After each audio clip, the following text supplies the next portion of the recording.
I keep a spent casing on the corner of my desk. .338 Lapua, shoulder fired, cold bore.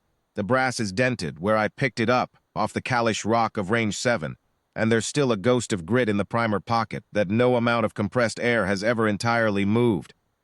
People ask me what it is.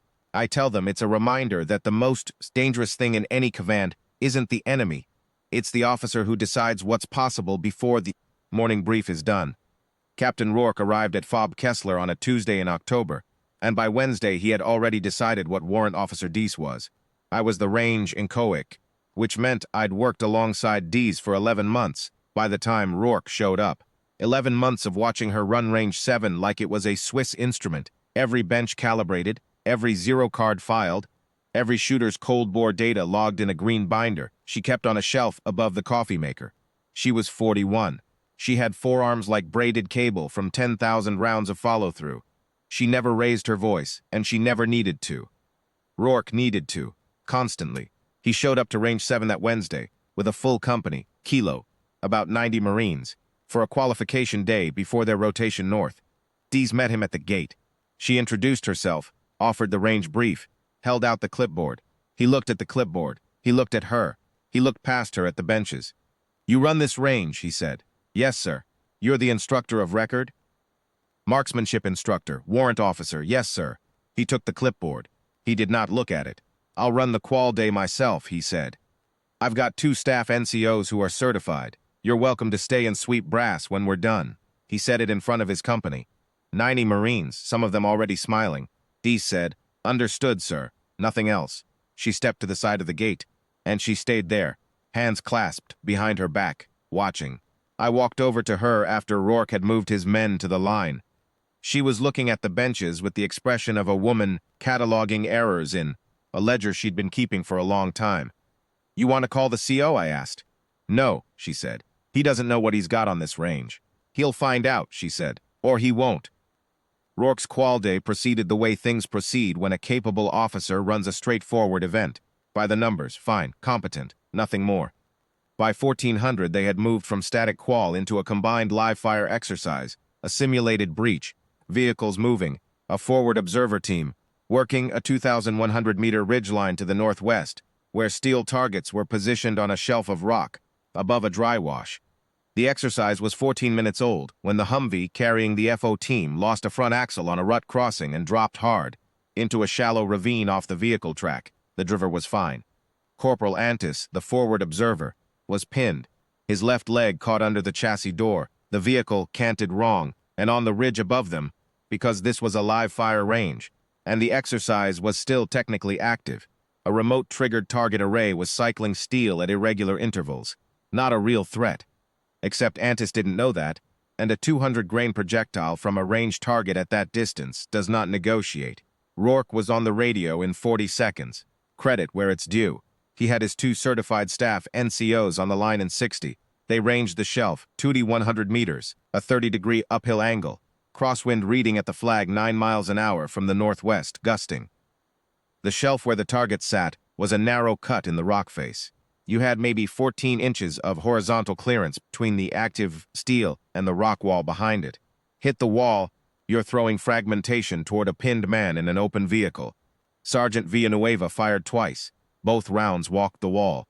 Sergeant Oak fired once. High. The target array cycled again. Antis had managed to get flat on the floor of the Humvee, but he couldn't stay there, and he couldn't get out. And every cycle of that array was a round passing inside 20 feet. Rourke looked down the range where Warrant Officer Deese was standing at the gate with her hands behind her back. He didn't call for her. I'll say that plainly. He turned back to his NCOs and started running numbers out loud, thinking through another approach, talking about a firing position 40 meters to the left that might open the angle. It would take 6 minutes to move equipment and reset. Deese walked to the line. She didn't ask permission. She came to the bench where Oak had fired from, looked at his rifle, 338 still in the rest, checked the zero card hanging on the bench post, and looked down the scope for exactly 4 seconds. Then she stood up straight and said to Rourke, "Sir, I need your authorization to take this shot." Rourke stared at her. "Your certified shooters have moved the zero with their rounds," she said. "I can correct for it, but I need your authorization." 7 seconds of silence, 90 Marines watching. Antis still on the floor of that Humvee, 2,100 meters away. "Do it," Rourke said. Dee settled behind the rifle. No ceremony, no ritual. She adjusted the rest by a quarter inch, ran the bolt, confirmed the chamber, and went still. I have watched a lot of shooters go still. What Dee's did was different. It was the stillness of a machine achieving equilibrium, not a person suppressing movement. Her right hand was loose on the grip.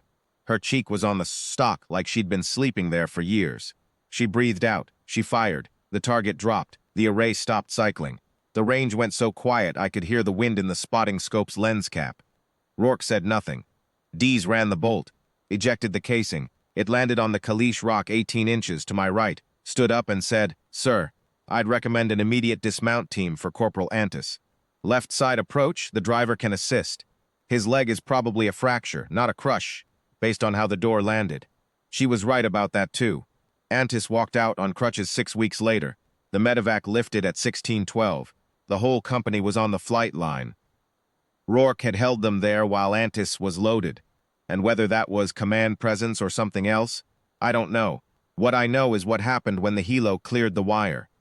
Rourke turned around. He found Dees standing at the edge of the tarmac, hands behind her back, watching the aircraft climb. He walked to her, stopped 2 paces out, and he saluted her, parade ground, deliberate, sustained, with his 90 Marines in ranks behind him and the desert going orange in the late light.